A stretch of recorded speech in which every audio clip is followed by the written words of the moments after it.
તમ સર્વને પ્રભુમાં પ્રેમી આવકાર આપીએ છીએ। જય મસીકી, કેમ છો બધા? પ્રભુની સ્તુતિ કરીએ। બધાને પ્રભુ તંદુરસ્ત ભલા રાખે છે એવો અમે વિશ્વાસ રાખીએ છીએ। આજનો વિષય હું લઈને આવી છું,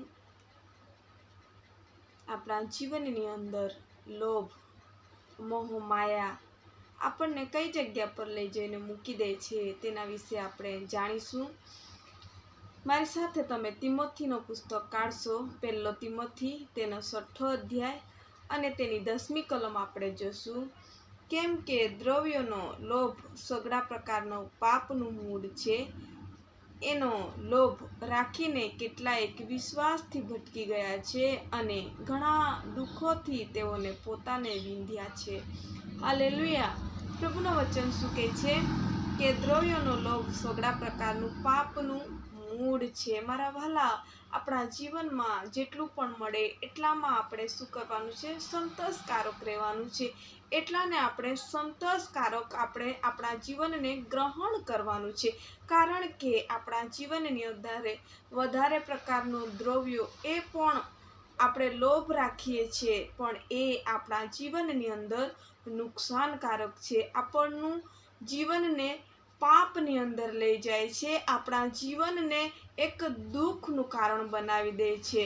અને ઘણીવાર આપણે જોઈએ છીએ કે ઘણા લોકો પાસે ઘણો મોહ, માયા, ધન, દૌલત હોય છે, પણ એ કોઈ દિવસ ગરીબ વ્યક્તિની ચિંતા કરતા નથી, કોઈ દિવસ દરિદ્રી ઉપર દયા કરતા નથી। તેવા સમયની અંદર એમના જીવનની અંદર શું થાય છે? ઘણીવાર દુઃખ આવે છે અને ઘણીવાર તકલીફ આવે છે। મારા વહાલાઓ, પ્રભુ પાસે આપણને એટલું જ માંગવાનું છે જેટલું આપણા જીવનની જરૂરિયાતો પૂરી થઈ જાય, આપણા જીવનની અંદર આપણને આનંદ મળે, એકબીજાની આપણે ચિંતા કરીએ, એટલું જ સુખ આપણને પ્રભુ આપે, એના માટે પ્રભુની સાથે જોડાઈ રહેવાનું છે।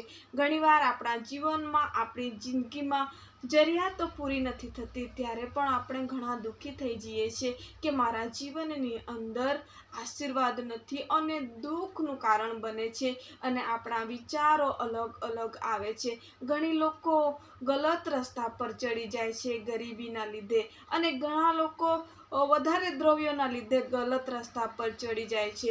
એવું એમના જીવનની અંદર બને છે, એમનું જીવન, એમનું વિશ્વાસ ભટકી જાય છે અને એક દિવસ એમના જીવનની અંદર દુઃખનું કારણ આવીને ઊભું થઈ જાય છે અને પોતાનું જીવન પોતે જ નુકસાનની અંદર લાવી દે છે। મારા વહાલા ભાઈઓ અને બહેનો, આપણા જીવનની અંદર પ્રભુ પાસે એટલું જ માંગવાનું છે કે જે આપણે પાપ ના કરી શકીએ, આપણું જીવન આપણને દુઃખ અનુભવે, આપણું જીવન આપણા માટે જ ભાર બની જાય એવું નહીં, પરંતુ મારા વહાલાઓ, પ્રભુની સાથે રહેવાનું અને પ્રભુને પ્રાર્થના કરવાનું કે આપણા જીવનની જેટલી પણ જરૂરિયાતો છે એટલીમાં જ આપણે શું કરવાનું છે? સંતોષકારક રહેવાનું છે। અને જ્યારે આપણે તેની સાથે રહીએ છીએ ત્યારે આપણા જીવનમાંથી લોભ નીકળી જાય છે।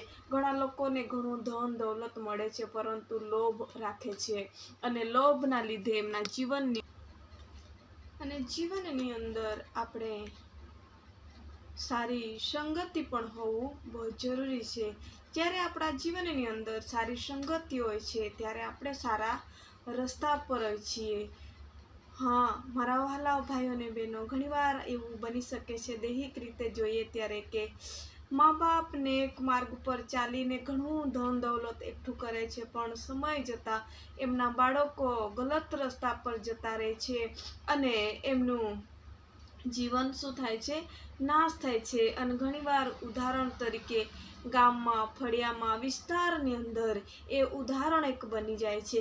મારા વહાલાઓ, આપણા જીવનની અંદર એવું ના થાય માટે આપણે એને, આપણા બાળકને પણ સારી સંગતિની અંદર રાખવાનું છે કે જે ધન એ પ્રભુની પાસેથી એક મળેલું આશીર્વાદ છે। ઘણા લોકોના જીવનની અંદર એક ટંકની રોટલીનો પણ આશીર્વાદ નથી રહેતો, ઘણીવાર ભૂખ વેઠવું પડે છે, વસ્ત્રો નથી સારા મળતા, ઘર નથી સારું મળતું અને અલગ પ્રકારનો એમના જીવનમાં દુઃખ હોય છે, પરંતુ પ્રભુ આપણને આપે છે અને એનો આપણે શું કરવાનું છે? સદુપયોગ કરવાનું છે. એ ધનને આપણે સાચવવાનું છે. આવો આપણે એક વચન ફરીને દેખીએ. નીતિ વચનનું પુસ્તક અને તેનો 20મો વચન આપણે નીતિ વચનનું પુસ્તક તેનો 13મો અધ્યાય અને 20મી કલમ આપણે જોશું. જો તું જ્ઞાની પુરુષની સંગત કરશે તો તું જ્ઞાની થશે, પણ જે મૂર્ખની સાથી છે તેને નુકસાન થશે. હાલેલુયા.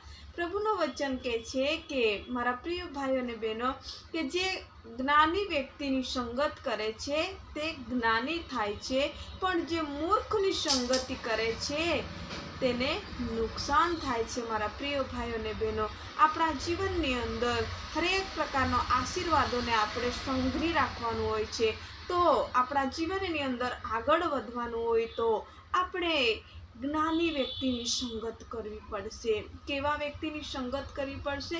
જ્ઞાની વ્યક્તિની સંગત કરવી પડશે. અને જ્યારે આપણે જ્ઞાની લોકોની સંગતિ કરીએ છીએ ત્યારે આપણી ઉન્નતિ કરીએ છીએ, પરંતુ જ્યારે આપણે મૂર્ખની સંગતિ કરીએ છીએ ત્યારે આપણું જીવન, આપણી સંપત્તિ, આપણા પૈસા, આપણી હરેક કંઈ સુખ શાંતિને આપણે શું કરીએ છીએ? નુકસાન માણીએ છીએ. અને ઘણીવાર આપણે પરિવારનું પણ નુકસાન કરતા હોય છે. કેવી રીતના? કારણ કે પરિવારે બધું એકઠું કરેલું હોય છે ને એને આપણે શું કરતા હોય છે? વેડોપતા હોય છીએ.